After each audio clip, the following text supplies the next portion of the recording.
Napoleon moves out towards Belgium to cut Wellington off from Blücher, moving at speed that is not to be expected. He closes in on them, keep them split up the objective, then wipe them out each one independently and try to win peace. Yes, he said it. The task crucial to harass the Prussians and confront the British where they might be headed. Wellington pulls back to a position, just a small village on the map with some clue. A strong defensive point, he has been there before, a place known as Waterloo. The heavens open up on the eve of the battle. Both sides face a deluge, waiting for the sun. The ground turns to mud, slowing down the cannons, the movement of horses, men, and guns. Well, history is written by those victorious, the ones who fight, overcome any obstacle that is placed before them. Stay calm, even fighting on the sun. Napoleon and Wellington stay up most of the night, deciding disposition of their troops that will sacrifice all in this battle, that will long be remembered. The next day, the sun rises to reveal the mud. Napoleon cannot place his cannons until just after 11 a.m. A delay that will hurt them in this action. Both sides face each other, the British on the high ground with the command of a ridge. But the battle opens up, attacking at the Huguenot. British forces posted there will persist. The French infantry advances now. The British cannons fire explode all around them. No turning back despite earth that's displaced by a cannonball at your feet where it's placed. Back at the Huguenot, advancing through a small forest. Rifles start to fire frantically. Get hit by a bullet shot from way over there. The British at the farm behind the wall shoot violently. Bullets rain down, musket balls rain down, silencing the soldiers that are hit. All around the village, infantry advances. All around, infantry is killed. Now you start to feel the ground trembling beneath you.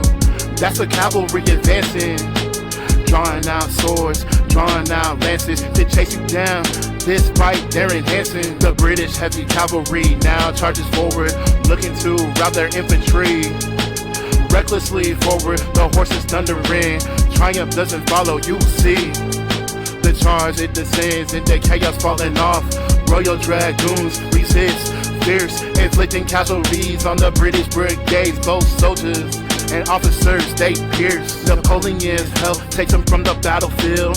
Now, at a crucial moment, the British floundering, but here comes Blücher and his hussars. Cavalry storming, they are off in the distance, started by both sides. In the meantime, Marshal Ney will charge his cavalry across and up the hill towards artillery, and they won't go far.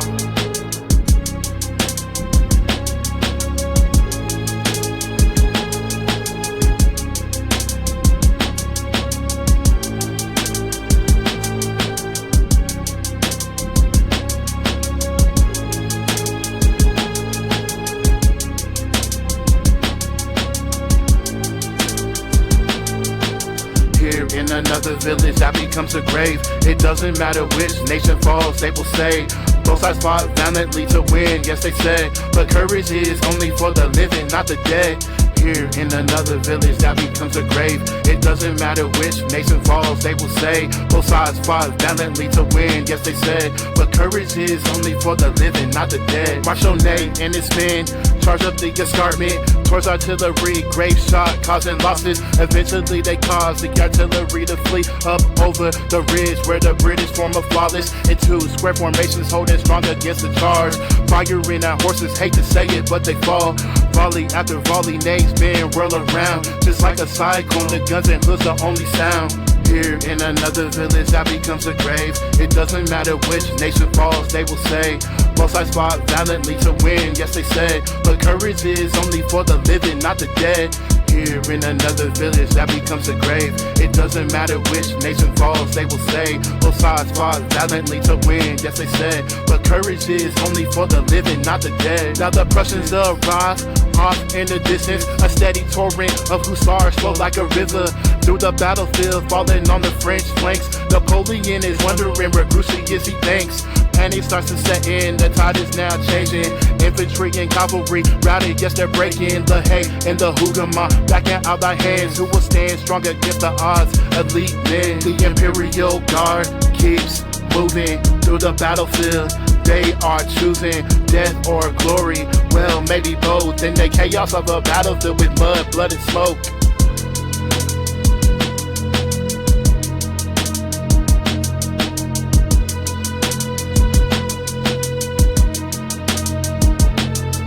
They fire from a squares as the enemy surrounds them. They fire in the air defiantly, so astounding. The British keep on pressing, closing on these men. The most loyal to the French cause can't pretend, but many start to fall around each other, brave souls. The British signal them to surrender, legend goes. The only reply they receive is remember, the guard dies, it does not surrender.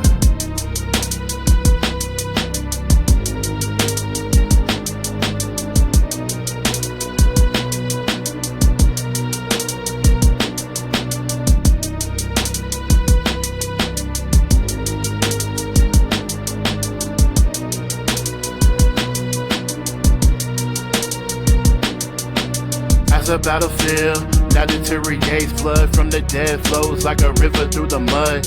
Masses of bodies fell heaped on each other, no glorious sights to be seen. If you wonder, as night starts to fall, Napoleon has fled. Blücher and Wellington meet among the dead and living to congratulate, claim victory for Napoleon. His great defeat. Napoleon heads to Paris, thinking he can raise another army once again. But this is folly, he will never ascend. He has no support now from the people. He has no support from the military. He must abdicate now a second time. Exile, the world's really wary. The coalition now sends him away to an island so far away. Say Helena, yes, the farthest reaches of the world.